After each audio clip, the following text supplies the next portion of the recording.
So, hi everyone. It's very nice to have a full house. When Mayor Dennis requests me to talk, I immediately said yes because always read a lot about the way she loves people and is a kindred soul. So, for me, this is like a privilege to be here, to be able to tell you some of the sharings of the story. So when first started, I thought toilet. We go to the toilet about 6 to 8 times a day. Do you know that? It's the first time you know, right? Because so far I never count, right? So uh, they can't talk about it, but they have to go. So if you have to go and you cannot talk about it, then it's kind of like feel very guilty, you know. How come I'm so good looking and I'm producing a pungent smell? So it's like something is not right, right?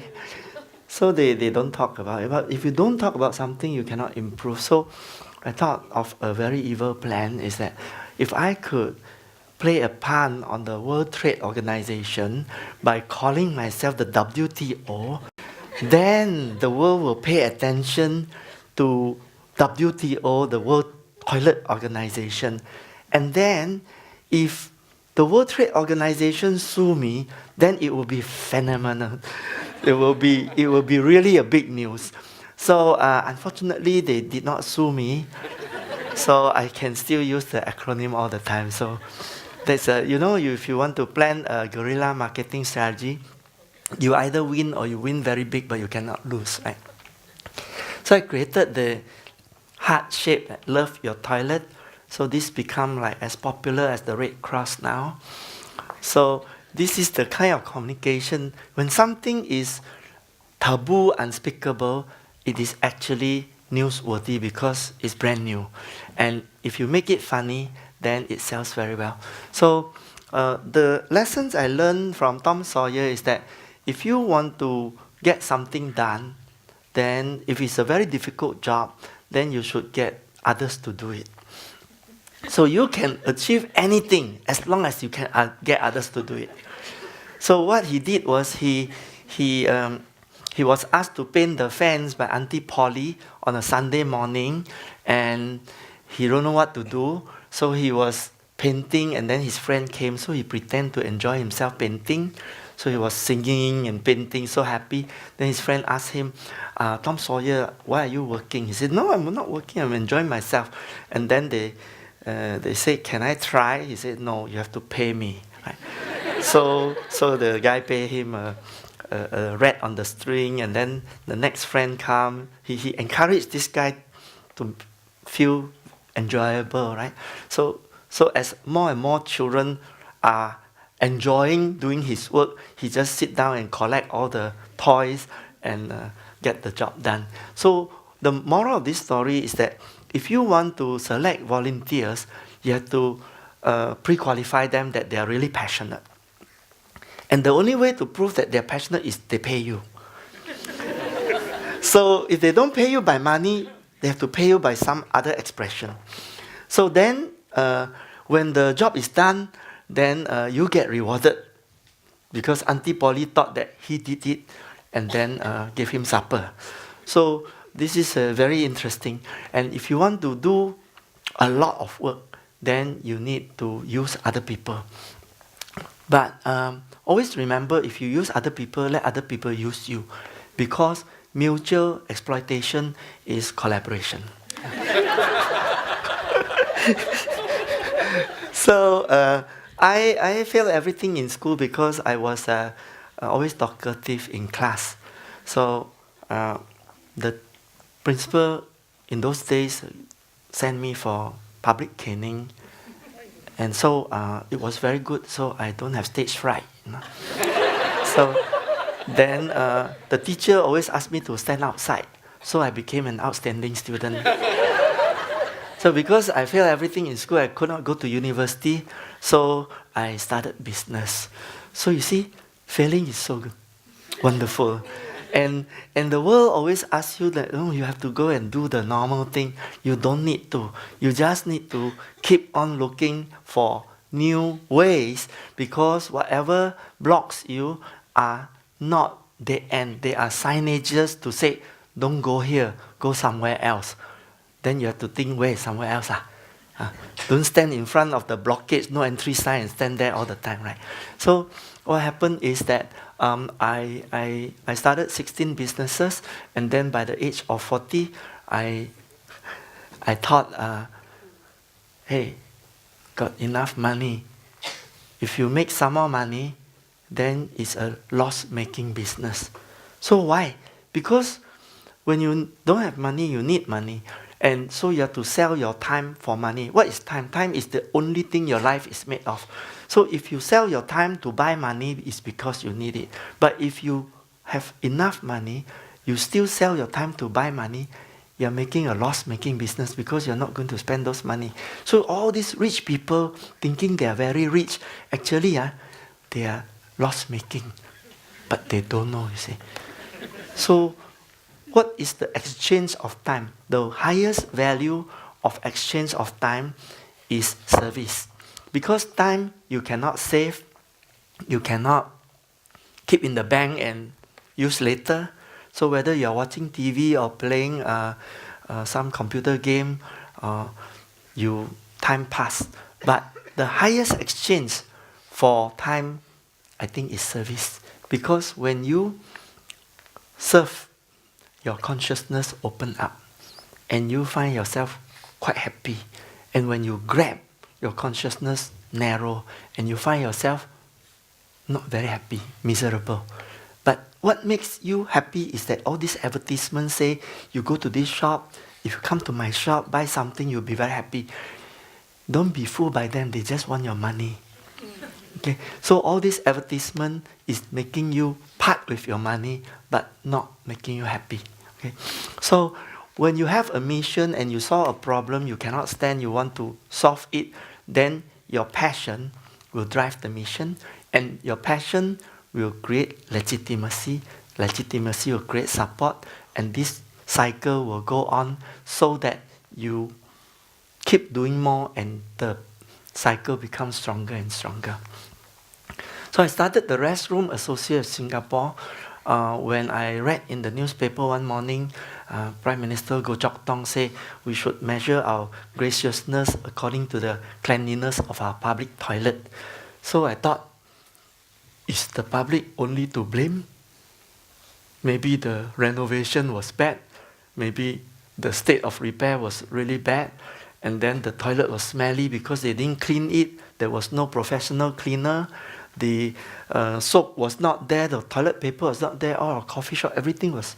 It's not really only the public fault. So it is architecture, behavior, and cleaning. So ABC, right?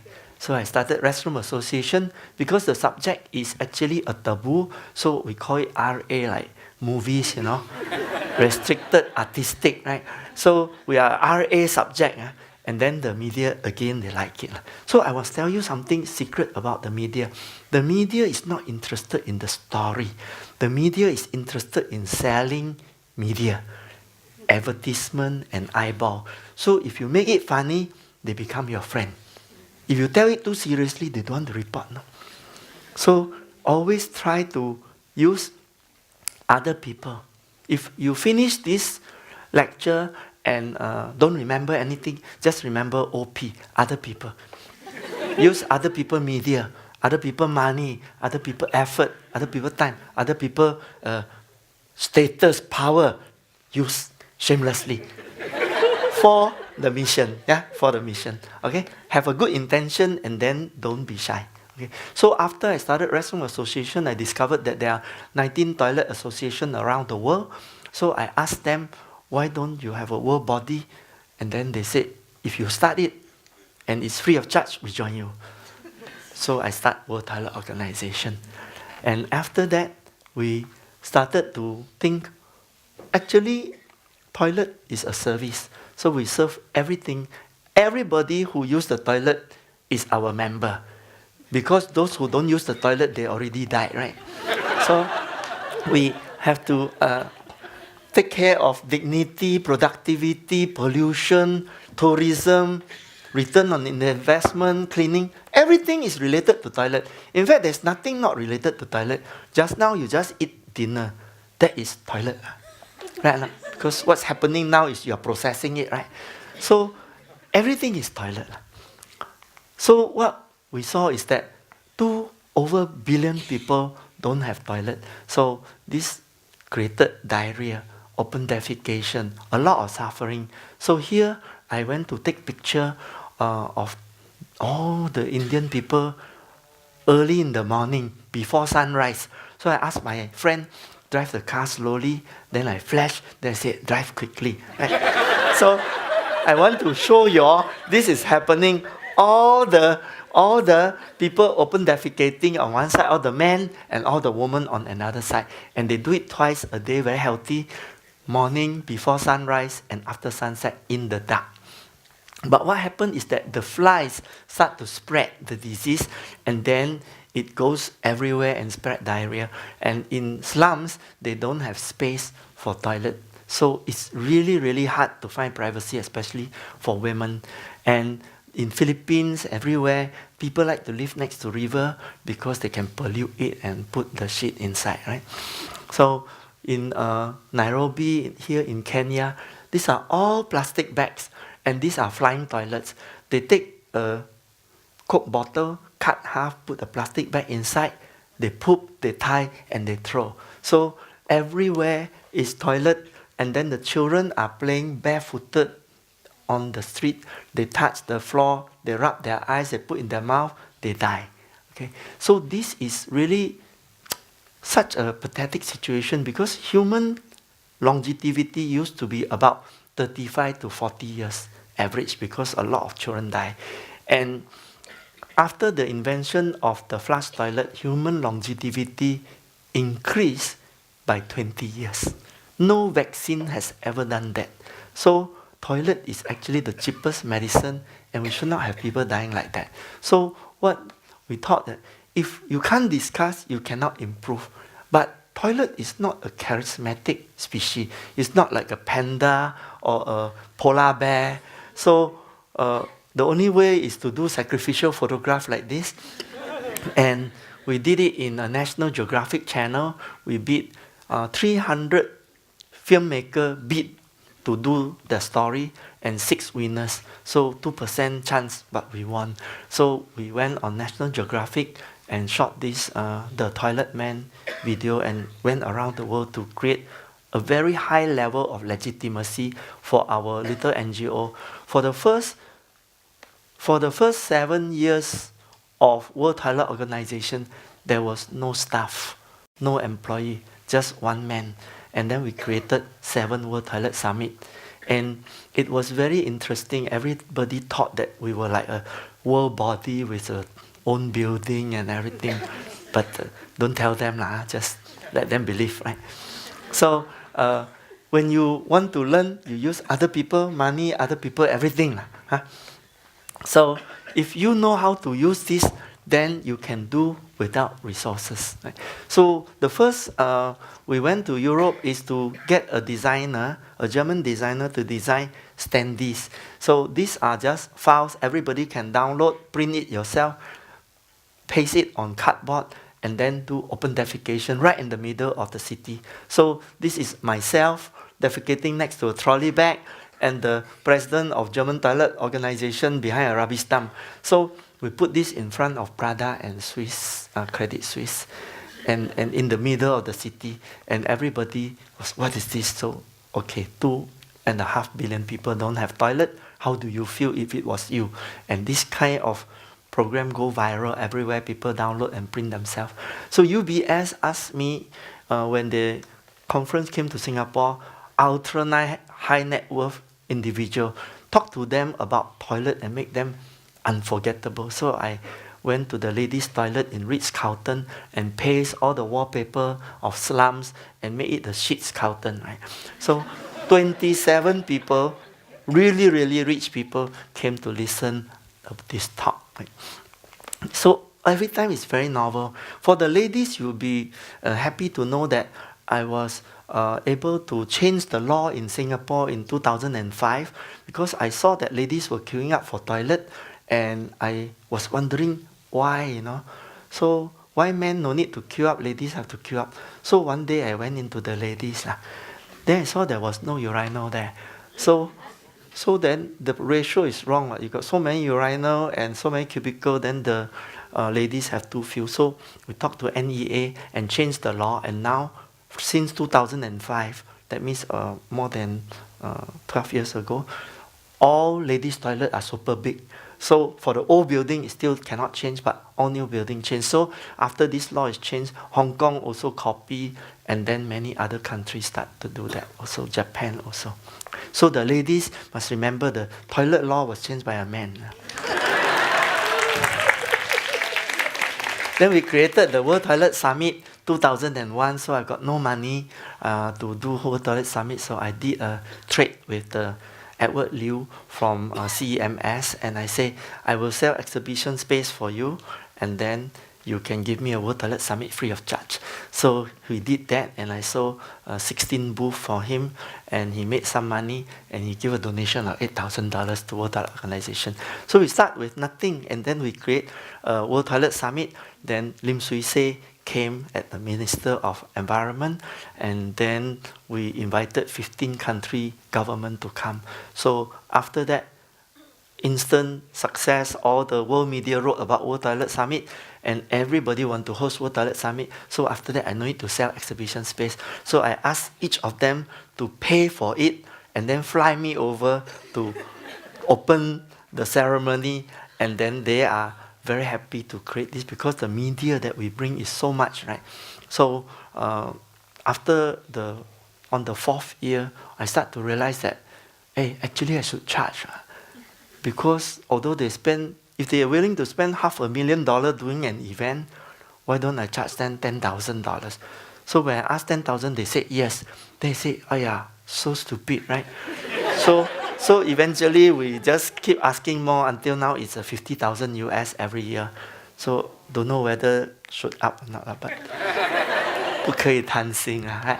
So after that we have Mayor of Suwon City host the next year, and then went to Beijing for preparation for Olympic. Then when Beijing have it, Shanghai also want to have it.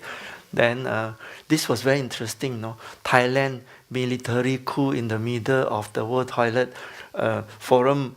Like 1 week before, suddenly Thaksin was deposed by the military. So I said, my event no more already.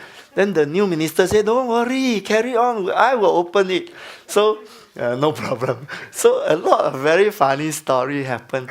Then this is 2005 in Belfast when they host World Toilet Summit. So where to get the money? We asked President Clinton to use the leftover money for the IRA disarmament. There is this terrorist group long time ago. When they disarm, then the next morning we open World Toilet Summit. So we use their money.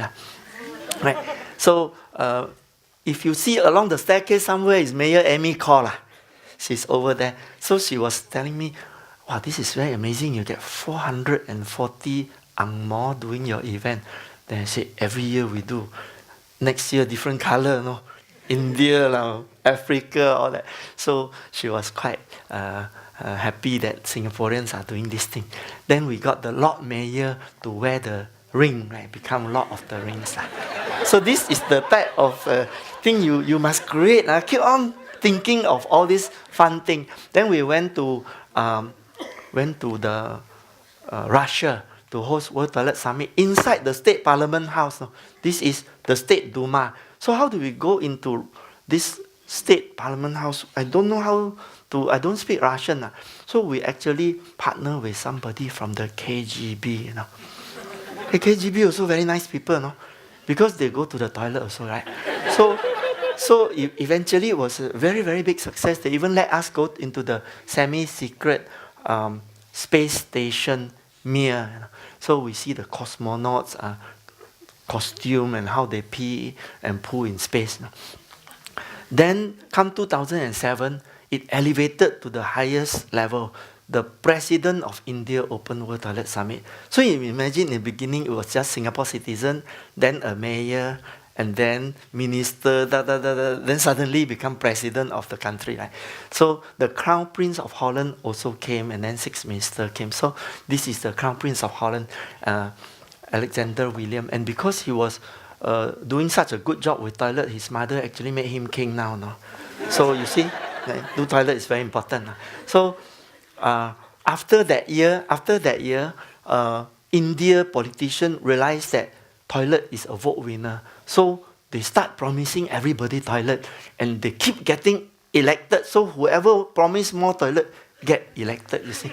So that advocacy is really, really powerful, because more and more people are getting toilet in India. Right now, Prime Minister Modi in 2013 won a landslide victory, promising every single Indian family a toilet. So we are building 110 million toilet. So by just talking about toilet, everybody gets toilet now. So this is not just talk is cheap. Talk is actually very effective, because you must know the politicians, they're not very interested in toilet. What are they interested in? Power. Votes, popularity, power. So by the way, do toilet is also good. So you have a mutual exploitation. And then finally, everybody benefit. So always think like that. Huh? So then, Minister of Foreign Affairs, George Yeo. So I invited him to Open World Toilet Summit. So how come the minister is free?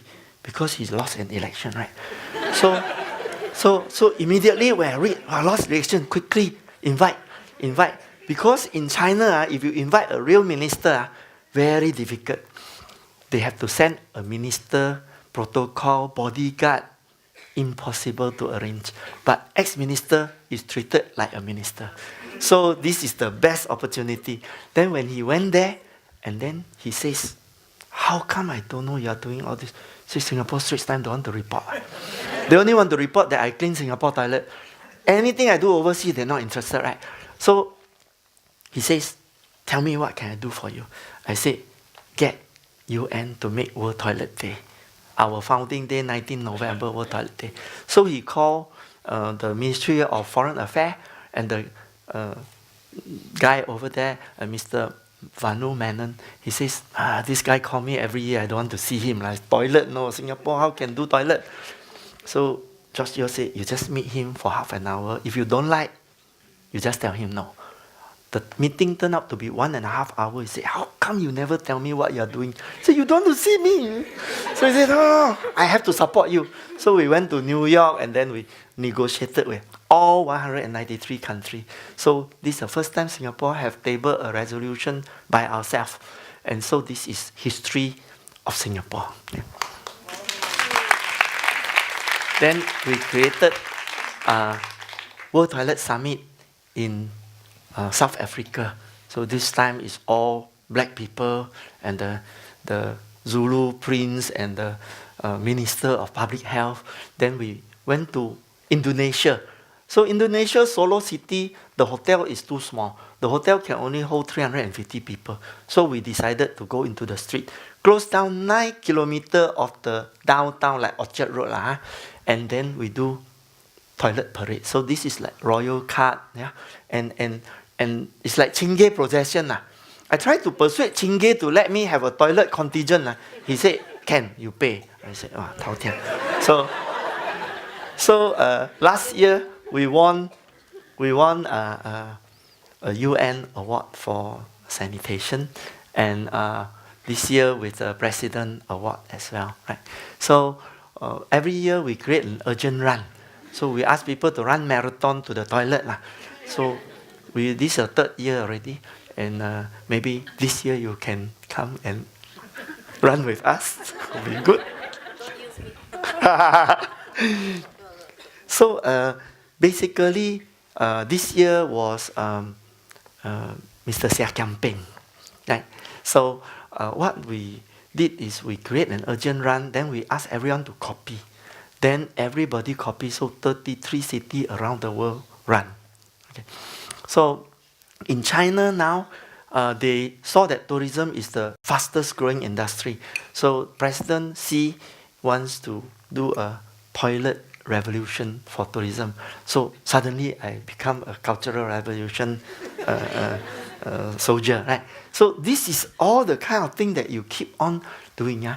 And this is the part of the parade in Solo, and the students all stop school and participate in. This is Bersih lah, but not the Malaysian type. So this year Malaysia hosted it. So the mayor of Kuching was a very big host, so about 900 delegates. So we also asked for free service. So anybody want to volunteer, please come. And a lot of pro bono services. And this was a dream that's still not yet realized. So I wanted to build a World Toilet Museum. So this museum is like 3 toilet roll into one. And it, I don't know how to design museums, so I got a Danish architect to design it. Then I could not get somebody to build it because it cost like a lot of millions of dollars. So finally I persuaded Singapore Science Centre to do a World Toilet exhibition. And then I'm going to leverage over many years that the next 5 years they do this exhibition, and I bring foreign dignitary to see and then sell them this idea to build this toilet. So maybe I hope maybe in Qatar or in Dubai or whatever to make it happen. So some branding, and then all this World Toilet Summit everywhere. Then we created the Sani shop. Go Cambodia, teach people how to start a factory, build toilet and sell toilet themselves. So they have to borrow $2,000 and they can start a factory. Pay back 10 months. If you are good sales, you can earn back the money. So don't give a man a fish, teach them to fish, right? So you see in the first picture there, the lady is like first time looking at a toilet, no? Wow. So they buy a toilet about $50. It's like buying a car to them. No? This level of percentage of expenditure. These are open air factory. These are our sales girls. All our sales girls are actually very good at gossiping, right? So if you see every village got gossiper, right? So why don't put the gossiper into proper use rather than no go and cause trouble, right? So they earn $2 every time they sell a toilet. So this design is also copied from other people. So nobody will sue you. You're doing good, right? Then we created all the university around the world, and then whatever technology we share together.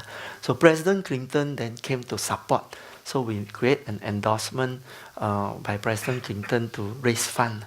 So we raised $1.2 million to support our work. And how do you raise fund with President Clinton? It's actually very simple.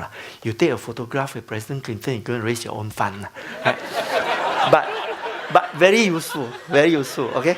So this is also, he's exploiting me because he never raised fund for me. But the photograph was, I exploit him, right? So always think of it like that. Okay. So then our President Nathan also, he called me to the Istana. He says, I went to South Africa to see Nelson Mandela jail, and all of the blue 2 African keep on telling me about what you are doing. I tell them, he's doing clean toilet. Why you have no toilet? What is he doing there? He said, no, he's helping people with no toilet. So President Nathan said, wow, I was so embarrassed. I don't know what you are doing. You better come and brief me. So I went to Istana and explained to him all the work that I do. Then after that, he says, in the future, I will tell them what you do rather than tell me. So then this is Time Magazine. And then Matt Damon came to support. So you see, you do anything, you don't know, suddenly people pop up. No? Matt Damon did a skit with all his colleagues in Hollywood, and he says, I'll never use the toilet anymore as long as this problem is not solved. So very funny. You go and type Matt Damon strike on your YouTube, you'll see very, very funny movie. Then we make friends with the World Trade Organization finally. So this is Pascal Lamy. We met at the World Economic Forum. And then when I met him, he says, I know. You're the more powerful World Toilet, WTO. And to be safe also World Tourism Organization. So I went to New York to turn poop culture into pop culture. We got a comedian, and then we give out tickets, and everybody go to a place called Flushing. You know, there's in Queens, there's Flushing, right? So 3-day act, and then the Clorox pay me $75,000 US. It's not bad, but so far nobody pay me some. Again, once a while it's good. So we went, World Toilet Day went global, and then per year about 3 million. Then we created 3 billion eyeball. Then we created a film called Meet Mr. Toilet. You can Google that later on, 3 minutes. And that went to Sundance, and then later the Lions Cannes Festival. So this was the film that opened the event that year. So it's really nice that lots of people around the world are doing it. And the film was done by Oscar winner, documentary winner. And I didn't pay her. General Electric pay her. So she used me as a subject and earn money for General Electric, and I use a film. Okay. So then we went to the UN and do the lobbying, and finally got the adoption of the World Toilet Day. So this sculpture is now in Marina Barat entrance. So this is Poo, Pee and Happy. Very easy to understand, right? So this is Prime Minister Modi won a landslide victory building, promising everyone toilet. Now I'm in charge of 6 million toilet in Andhra Pradesh, one of the state. Then you know this guy? This is the number 1 paying movie star in Bollywood, Salman Khan. Okay, and I went on stage and I asked him to fundraise. So he just take out 2 buttons and we raised $140,000. So if he took out his pants, I think $1 million. So this year, World Toilet Day in Mumbai, 19th of November, Prime Minister Modi invited Coldplay. Coldplay play over there, 80,000 free tickets, together with Jay-Z, Shah Rukh Khan, Vidya Balan, Tendulkar, the cricket star. Everybody was there, and people celebrate World Toilet Day at such a scale, right? So I think it should be very nice that Singaporean is able to create this, because we want to watch this guy. We got pay $128, sold out in 10 minutes, you know. Right? So we went there for free. 80,000 free tickets, right? And so I also tried to make a movie. So I got Jack Neo to make this movie. I write the story, and then he produced a movie called 人人有份, means everybody has shit. Right? So, or everybody have a responsibility.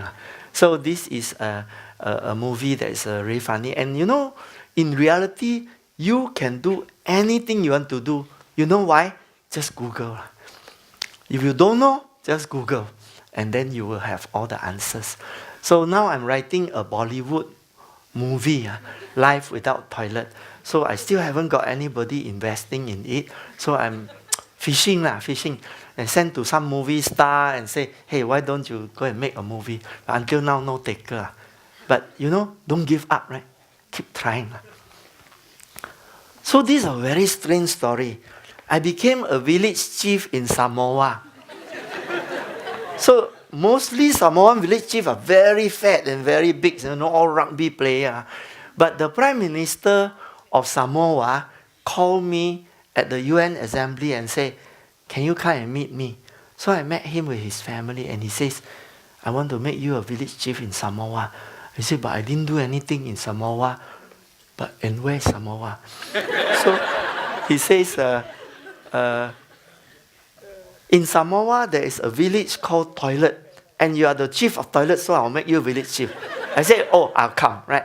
So I fly with my wife, and then dawn ceremony, 5 a.m., all the elders together, then we drink kava juice, then I become brothers with them. So my secret name is Tui Falivao. Tui means chief, Falivao means toilet. And if you want to know about Tui, you go and watch the Maona movie. That is a Samoan story also. So, not happy with just doing toilet. I want to now end global poverty. 4 billion poor people, and this is the way they buy water. This is now a lot of poverty because in the rich country, there's a lot of joblessness. So why not get the graduates who are jobless to help the poor? So all the good ideas to end poverty is already available around the world, whether it's energy, water, sanitation, housing, microfinance, health, education, anything. They are all available. What we want to do is copy ideas and recycle them. Because the world's biggest waste is not pollution, but waste of good ideas. So if we can create ideas, copy it, then the whole world will solve poverty very, very quickly. How I know? Because I grew up poor. Singapore was a poor country. I was growing up not on charity, but on my mother entrepreneurship spirit. And Singapore got out of poverty because we unleashed our spirit of enterprise and our good work ethic. So why not everybody does that, right? So the vision is government, banks, foundations, social entrepreneur, multinational, all go together and work like a Swiss watch. And right now they are not. Right now they're not cooperating. So somebody has to create this collaboration. And what gives me the rights to think that I'm so clever? Because I have to do, because I'm going to die, right? So life is only 80 years. So if you don't use the time, then when are you going to do? When you die, you can do nothing. So might as well try, right? So in July 2000, this year, July, this building will be built 65,000 square feet right in front of Ubi MRT station. And this cost me $10 million, of which I borrow $8 million from the bank. If I go bankrupt, trying doesn't matter. Bankrupt is not jailable, right? So you can still have some food to eat, right? But I am going to end poverty through making this like a World Trade Center for the poor. So it's the first time in the world the poor has a World Trade Center coordinating. So we will open 24 hours, all time zones. We will design solution with America, with Australia, with Africa, with India, with Japan. And then this will be able to connect the whole world. And if you don't sleep, drink coffee, you want to sleep, we have capsule hotel. Yeah. So Singapore turned from third world to first world. I was living in a house like that. Now I'm living very well. And nothing is for free. This is Lee Kuan Yew mantra. Nothing is for free. And if you continue to believe it, you will find solution. If you wait for somebody to solve it for you, no good. So we want to go and teach everybody in the world, you can do some business. If you are a coffee plantation, roast your coffee, brand your coffee, sell coffee powder, don't sell don't sell just raw material, and go up the ladder, and you will get out of poverty. So first World Toilet, first BOP World Convention, Taman, this DPM Taman came to open, and the world, all the leaders came, and last year, Goh Chok Tong. So we do have quite very good Singapore support. And we teach people about how to collaborate. We do exhibition and, oh, sorry, what happened? 没有了. Toilet break. So basically, we want to end global poverty by getting everybody to work together. And working together is, in the future, it is the way to go. Because right now we are designing the world in a way where we are competing. We want other people to fail so that we succeed. In the future, it's not like that. Because the robots is going to take over all the normal, easy job. And the only way we can become useful is when we are collaborative. Something is wrong. And if we are collaborative and then we are able to compete with our virtues. So right now, I'm trying to do school education disruption. So sometimes, if you are a change maker, you scare the authority.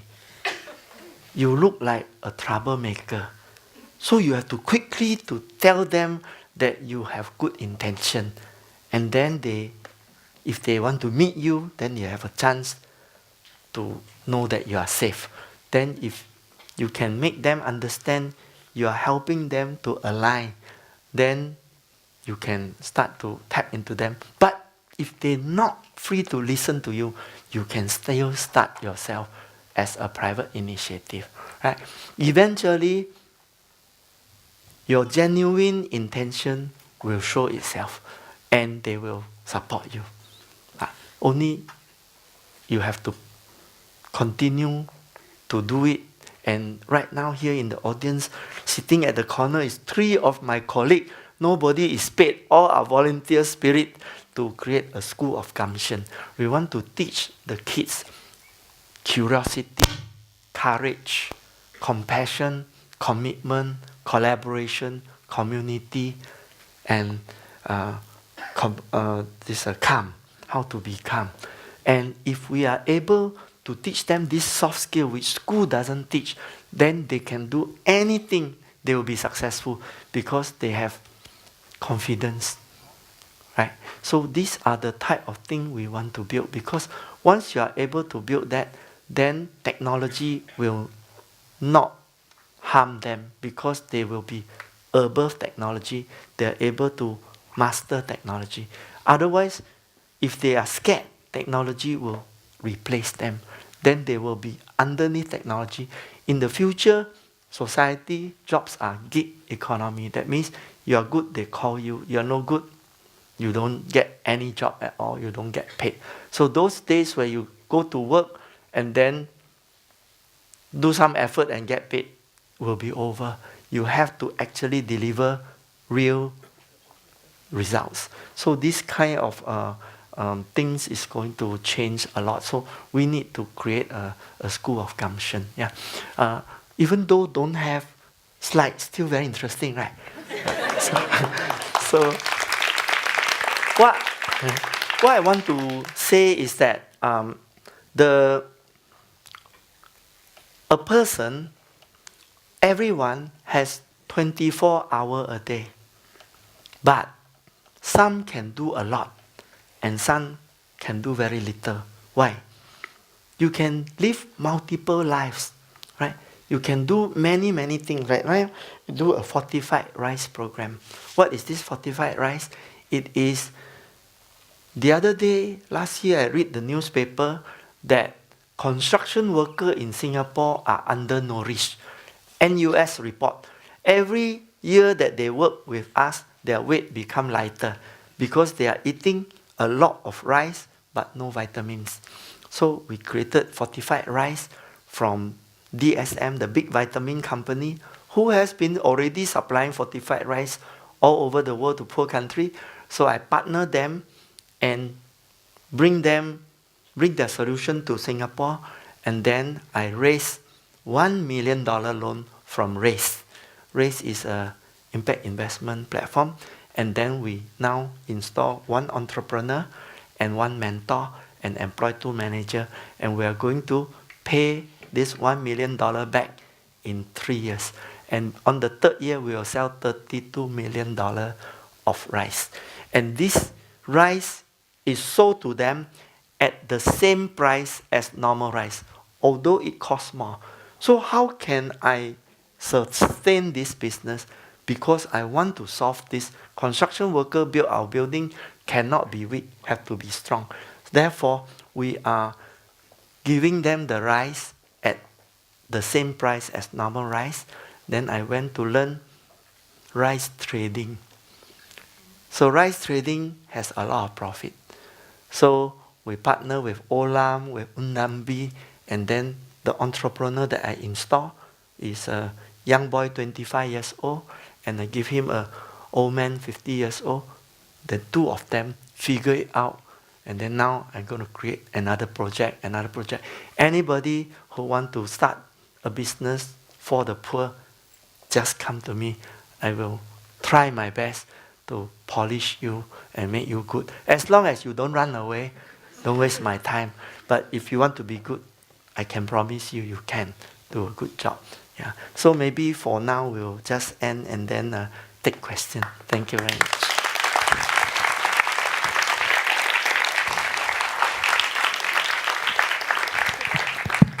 Okay. It's up. Huh? It's up again? Yeah.